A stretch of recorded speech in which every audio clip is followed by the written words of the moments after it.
Hello dear aspirants, welcome back to Bodhisattva PCS. 7 निश्चय योजना part 2 आज का काफ़ी इंपॉर्टेंट टॉपिक है। बीपीएससी का काफ़ी पसंदीदा टॉपिक है। बीपीएससी चाहे प्री एग्जाम हो या मेंस, यहाँ से क्वेश्चन हमेशा ही पूछते आ रही है। और क्वेश्चन जो है ऊपरी लेवल का नहीं, काफ़ी गहनात्मक लेवल का पूछा जाता है, अर्थात अंदर से क्वेश्चन उठा के पूछा जाता है। तो हमारा प्रयास है इसमें हम क्विक रिवीजन करेंगे इंक्लूसिव वे में, ताकि क्वेश्चन कैसा भी पूछे प्री एग्जाम में आप आसानी से सॉल्व कर सको। चलिए शुरू करते हैं। चैनल पे नए हैं तो चैनल को सब्सक्राइब करके बेल का आइकन जरूर दबा दीजिएगा माय डियर फ्रेंड। 7 निश्चय योजना पार्ट 2। देखिए, इसमें देख लेते हैं कि जैसे 7 निश्चय है तो ये 7 निश्चय योजना पार्ट 2 में कौन कौन से निश्चय लिए गए हैं। सबसे पहले युवाओं को एम्पावर करा जाएगा, युवा शक्ति बिहार की प्रगति, एम्प्लॉयमेंट और स्किल डेवलपमेंट को लेकर कार्य किया जाएगा। उसके बाद वुमेन एम्पावरमेंट पे काम किया जाएगा, सशक्त महिला सक्षम महिला। उसके बाद हर खेत तक एग्रीकल्चर और एरीगेशन से रिलेटेड हर खेत तक सिंचाई का पानी पहुंचाने की योजना है।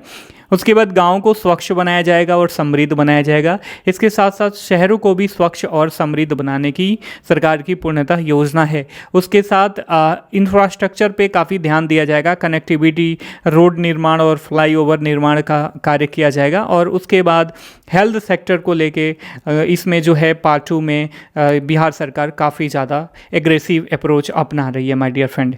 तो चलिए इसका हम डिटेल एनालिसिस देख लेते हैं कि क्या क्या है। क्वेश्चन हमेशा ही काफ़ी डिटेल इंक्लूसिव होके पूछता है बीपीएससी, तो ध्यान में रखिएगा, एक एक टॉपिक जो है इसका इंपॉर्टेंट है। पार्ट 1 अर्थात 7 निश्चय योजना पार्ट 1 जो है वह 2015 में विधानसभा चुनाव से पहले लॉन्च करा गया था। वहीं पार्ट 2 की बात करें तो 2020 के विधानसभा चुनाव से पहले लॉन्च करा गया है। काफ़ी इंपॉर्टेंट है, ईयर पूछ सकता है, तो ध्यान में रखिएगा। अब देखते हैं कि युवा शक्ति बिहार को प्रगति अर्थात यूथ एम्पावरमेंट के लिए सरकार क्या क्या कर रही है।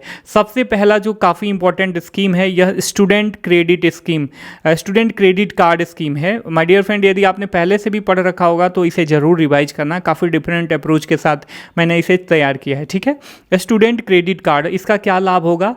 कोई भी बच्चा जो हायर एजुकेशन लेना चाहता है या कंप्यूटर स्किल हासिल करना चाहता है या कम्युनिकेशन स्किल हासिल करना चाहता है तो उन सबको जो है स्टूडेंट क्रेडिट कार्ड के थ्रू लोन दिया जाएगा। इसके साथ साथ इसमें बताया गया है कि सेंटर ऑफ एक्सेलेंस की व्यवस्था करी जाएगी इन ईच आईटीआई और पॉलिटेक्निक कॉलेजेस। कोई भी आईटीआई, राज्य का किसी भी आईटीआई और पॉलिटेक्निक कॉलेज में सब में जो है सेंटर ऑफ एक्सीलेंस की व्यवस्था करी जाएगी। अब इसमें होगा क्या, जैसे सोलर पैनल से रिलेटेड, सोलर टेक्नोलॉजी से रिलेटेड जो है बच्चों को ट्रेनिंग दिया जाएगा, drone technology, optical fibre, networking training, AI artificial intelligence से भी रिलेटेड जो है इन सब में ट्रेनिंग दी जाएगी सेंटर ऑफ एक्सेलेंस। तो हमने जाना स्टूडेंट क्रेडिट कार्ड और सेंटर ऑफ एक्सेलेंस जो युवाओं को एम्पावर करने के लिए सरकार की योजना है। ठीक है, अब देखिए मेगा स्किल सेंटर डेवलप करा जाएगा इन इस district for young not studying in ITI और पॉलिटेक्निक। मेगा स्किल सेंटर उनको टारगेट करके इस्टेब्लिश किया जाएगा हर एक ज़िलों में। जो बच्चे आईटीआई और पॉलिटेक्निक कॉलेज में नहीं पढ़ रहे हैं उनको जो है इसके थ्रू प्रशिक्षण दिया जाएगा। ठीक है, उसके बाद टूल रूम की व्यवस्था करी जाएगी हर प्रमंडल में, नवीन, जहाँ पे इसमें होगा क्या, टूल रूम में नवीनतम और जो भी अत्याधुनिक मशीनें होंगी उसका प्रशिक्षण किया जाएगा। Also for the 10th and 12th pass students, in students के लिए भी है जो 10वीं और 12वीं की परीक्षा जो है पास कर चुके हैं, टूल रूम के थ्रू प्रशिक्षण ले सकते हैं।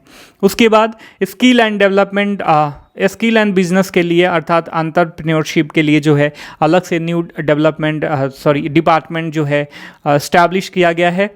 बिजनेस को लेके सब्सिडी की बात करी जा रही है कि जो भी आपका लागत होगा, कोई भी मान लीजिए कि एक लड़का है, एक आदमी है, बिजनेस करना चाहता है, तो उसके टोटल इनपुट का 50% जो कि मैक्सिमम 3 लाख तक रुपये होगा, सरकार की तरफ से ग्रांट दिया जाएगा, अनुदान दिया जाएगा। ठीक है, और 7 लाख तक रुपये, 7 लाख तक जो लोन होगा वो 7% ब्याज पर ही दिया जाएगा। तो हमने देखा कि जो ये काफ़ी इंपॉर्टेंट है, ये ध्यान में रखिएगा। इसे मिटा देता हूँ, काफ़ी थोड़ा सा हौच पौच हो गया है। और देखिए इसका जो है टेलीग्राम पे मैं इसको शेयर भी कर दूंगा, तो आप यदि इसका PDF प्राप्त करना चाहते हो तो नीचे टेलीग्राम से डाउनलोड कर सकते हो, नीचे दिया गया उसका लिंक।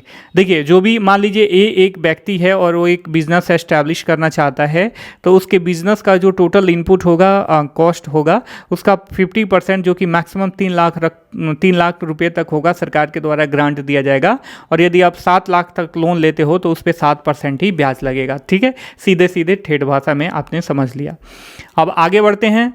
सशक्त महिला, सक्षम महिला, काफ़ी वुमेन एम्पावरमेंट को लेके बात करी जा रही है। कोई भी महिला यदि एंटरप्रेन्योरशिप करना चाहती है या बिजनेस करना चाहती है, मतलब एंटरप्रेन्योर बनना चाहती है, तो उसमें जो है 50% जो कि मैक्सिमम 5 लाख रुपये तक सब्सिडी दी जाएगी, जो भी उसका कॉस्ट इनपुट होगा। मान लीजिए कि एक महिला है और वो एक बिज़नेस करना चाहती है, तो उसको जो है 50% टोटल जो इनपुट होगा बिजनेस का 50% तक अनुदान दिया जाएगा, जो कि 5 लाख रुपये है मैक्सिमम। ठीक है, और मैक्सिमम 5 लाख रुपये इंटरेस्ट फ्री लोन भी दिया जाएगा।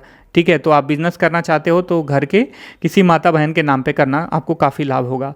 हायर एजुकेशन के लिए यदि आप इंटर पास महिला हैं तो इनको जो है 25,000 रुपये सरकार की तरफ से अनुदान मिलेगा, और जो ग्रेजुएट हो गई हैं अर्थात ग्रेजुएशन पास कर लिया है उनको 50,000 रुपया मिलेगा। ठीक है, तो महिलाओं से रिलेटेड आपने जाना। और क्षेत्रीय प्रशासन में जो भी रीजनल एडमिनिस्ट्रेशन है, लाइक थाना हो गया या कहीं भी हो गया, इसमें आरक्षण अनुरूप जो है महिलाओं की भागीदारी सुनिश्चित की जाएगी माय डियर फ्रेंड। ठीक है, आगे बढ़ते हैं। अगला, हर खेत तक सिंचाई का पानी पहुंचाया जाएगा। ठीक है, सिंचाई के लिए व्यवस्था करी जाएगी। उसके बाद स्वच्छ गांव समृद्ध गांव, काफ़ी इंपॉर्टेंट है, ध्यान में रखिएगा, यहाँ से क्वेश्चन अराइज हो सकता है। सभी गांव के लिए सोलर स्ट्रीट लाइट की व्यवस्था करी जाएगी। तो सोलर स्ट्रीट लाइट योजना के नाम से यह योजना चल रही है। यह किसका सब योजना है? 7 निश्चय योजना पार्ट 2 का, जो स्वच्छ गाँव समृद्ध गाँव योजना के तहत चल रही है। ठोस एवं तरल अपशिष्ट प्रबंधन जो है इसमें करे जाएंगे। अर्थात मान लीजिए कि आपके घर से एक गीला कचरा निकलता है और एक ठोस कचरा निकलता है। ठीक है, तो दोनों को अलग अलग इकट्ठा किया जाएगा और अलग अलग तरीके से निपटान किया जाएगा। इसके अंतर्गत जो 7 निश्चय योजना पार्ट 1 का हिस्सा था कि हर एक घर नल का जल और शौचालय होना चाहिए, उसका भी निरीक्षण किया जाएगा, तथा एनिमल हस्बेंड्री और फिशरी के डेवलपमेंट के लिए इस योजना के तहत काम किया जाएगा माय डियर फ्रेंड। ठीक है, उसके बाद स्वच्छ शहर विकसित शहर, वहीं ठोस एवं तरल अपशिष्ट प्रबंधन पे बात करी गई है। वृद्धजन हेतु आश्रय स्थल की स्थापना करी जाएगी हर एक सिटी में, हर एक शहर में जो है, जो भी एल्डर पीपल हैं, बहुत सारे लोग परित्यक्त कर देते हैं, उनको हटा देते हैं, उन सब के लिए जो है आश्रय स्थल का निर्माण किया जाएगा। शहरी गरीबों के लिए बहुमंजिला आवासन की व्यवस्था करी जाएगी। मोक्षधाम अर्थात इलेक्ट्रिक सौदागृह बनाया जाएगा नदी घाटों पे और शहरों में। ठीक है, smart water drainage system develop करा जाएगा, जहां से यदि बारिश होता है, अभी बेंगलुरु का बहुत बड़ा उदाहरण आपने देखा कि सिलिकॉन वैली कहा जाता है इंडिया का, लेकिन वहाँ पे जब वाटर लॉगिंग हुई एक्सेस रेन के वजह से, तो क्या हुआ, काफ़ी ज़्यादा दिक्कतों का सामना करना पड़ा लोगों को और बहुत ज़्यादा शर्मिंदगी भी महसूस करनी पड़ी इंडिया को। कनेक्टिविटी, जिसमें सुलभ संपर्कता की बात करी गई है, रोड कनेक्टिविटी। ठीक है, गाँव में और शहरों में जहाँ फ्लाईओवर, जहाँ पे जाम लग जाता है, वहाँ पे फ्लाईओवर का निर्माण होगा। जहाँ पे सड़क नहीं है, रोड इंफ्रास्ट्रक्चर नहीं है, वहाँ पे रोड इंफ्रास्ट्रक्चर की व्यवस्था करी जाएगी। वहीं यदि हेल्थ की बात करें तो इसमें एनिमल्स की बात करें, एनिमल्स के लिए जो है 8 से 10 पंचायतों पर, हर एक पंचायत में जो है 8 से 10 पंचायतों की बात करें, माफ कीजिए, हर एक पंचायत नहीं, 8 से 10 पंचायतों पर एक अस्पताल होगा, पशु अस्पताल होगा। ठीक है, और गांव-गांव तक स्वास्थ्य सुविधा बेहतर करने के लिए अनेक कार्य किए जा रहे हैं, जिसमें टेलीमेडिसिन भी एक इसका हिस्सा है माय डियर फ्रेंड। और इसमें डोर डिलीवरी कहिए, होम डिलीवरी की भी व्यवस्था है स्वास्थ्य सुविधाओं की। तो आई होप कि मैं जो भी कन्वे करना चाहता था आपने अच्छे से समझ लिया होगा, प्रेजेंटेशन अच्छा लगा होगा, चीज़ें अच्छी लगी होंगी तो वीडियो को लाइक करना, चैनल को सब्सक्राइब करना। और हाँ, अंत में मैं ये कहना चाहूँगा कि बहुत बच्चे इस डिलेमा में पड़े हुए हैं कि एग्ज़ाम जो है अभी भी पोस्टपोन्ड हो सकता है। ठीक है। लेकिन मैं आपको बताना चाहूँगा कि पोस्टपोन्ड होने का 0.00000001% जो है चांस है, पोस्टपोन्ड नहीं होगा, क्योंकि कोई भी यहाँ पे डिसीजन मेकिंग का प्रोसेस है।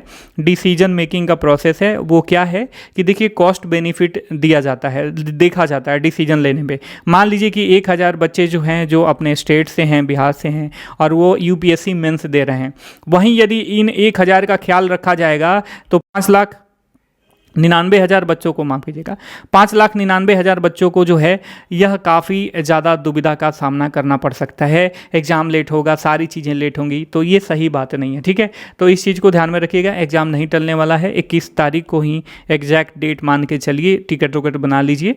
ठीक है, हम फिर मिलेंगे, तब तक के लिए साइनिंग ऑफ, टेक केयर, जय हिंद, जय भारत।